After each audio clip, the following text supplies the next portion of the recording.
Om Swastiastu, Semeton Bali. Oke, di kali ini Tia akan membahas tentang salah satu ogoh-ogoh mini lagi. Salah satunya adalah kita langsung saja masuk ke poin. Yang pertama ini ada peserta Arya Dipa dengan judul ogoh-ogoh Kanda Pat Buta.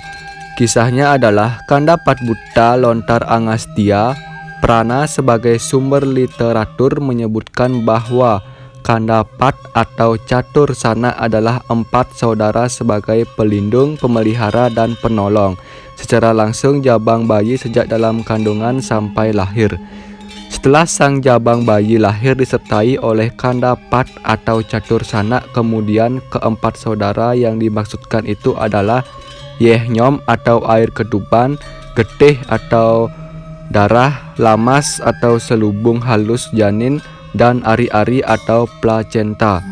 Setelah itu mereka kemudian masing-masing diberikan tempat serta cara mempertahankan hidup, yaitu yang pertama Anggabati, yaitu menghuni badan manusia sebagai maknanya dia boleh memakan, mengganggu manusia, dan dipenuhi oleh nafsu-nafsu angkara murka.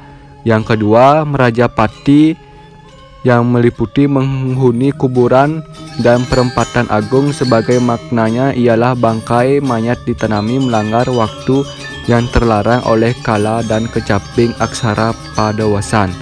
Yang ketiga Banaspati, yaitu menghuni sungai-sungai batu-batu besar sebagai maknanya ialah orang yang lewat dan berjalan di waktu yang terlarang, misalnya tengah hari atau kali tepat atau sandikala. Yang terakhir Banaspati Raja, yaitu menghuni kayu-kayu besar misalkan kepuh randu dan terutama kayu-kayu yang dipandang angker sebagai makannya. Dia boleh memakan orang yang menebang kayu pada waktu yang terlarang oleh kala atau kecaping aksara. Secara umum inti konsep dasar Kanda Pat ini adalah manusia ya babutaya dewaya, atau dia itu sebagai manusia, sebagai buta, dan sebagai dewata.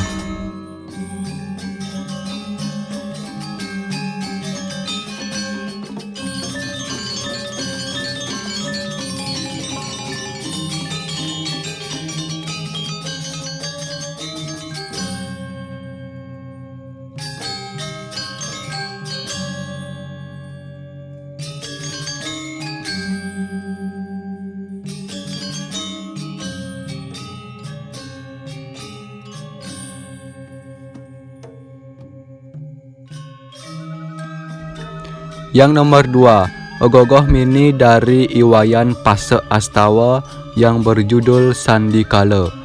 Dalam Lontar Kala Tatwa dijelaskan tentang Sandikala.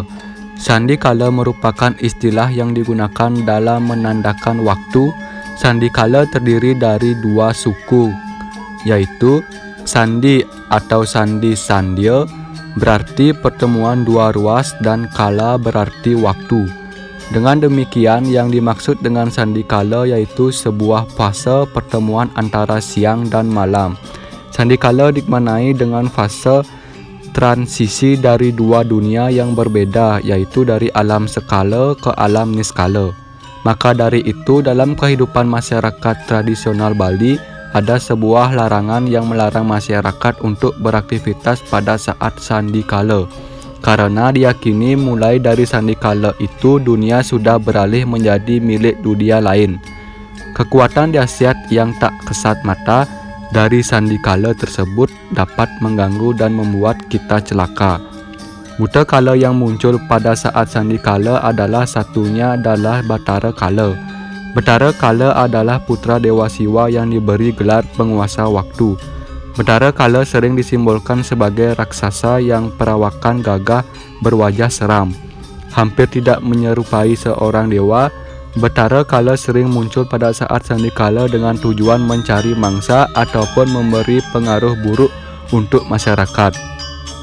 Sehingga sangat dilarang untuk berada di luar rumah pada saat sandikala agar sifat-sifat buta kala tidak terlanjur masuk dan memberikan pengaruh buruk pada kita.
Ogoh-ogoh selanjutnya di sini ada nama pemilik abut alamat Jalan Tegalwangi Sesetan dengan berjudul ogoh-ogoh gerubuk.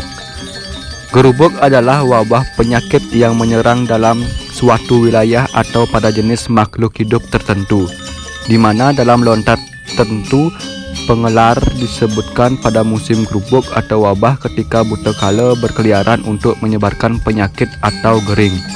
Jika kita membaca sejarah, wabah penyakit mendunia sudah pernah terjadi berulang-ulang kali di dalam sejarah panjang manusia, di mana sesungguhnya hal itu bukanlah musibah dan bencana besar bagi manusia, melainkan kekuatan besar untuk mengembalikan manusia ke jalur yang tepat, untuk mengingatkan kita akan pelajaran-pelajaran penting yang sudah kita lupakan, yang mau tidak mau harus dipahami oleh semua manusia, dari orang biasa sampai pemimpin negara.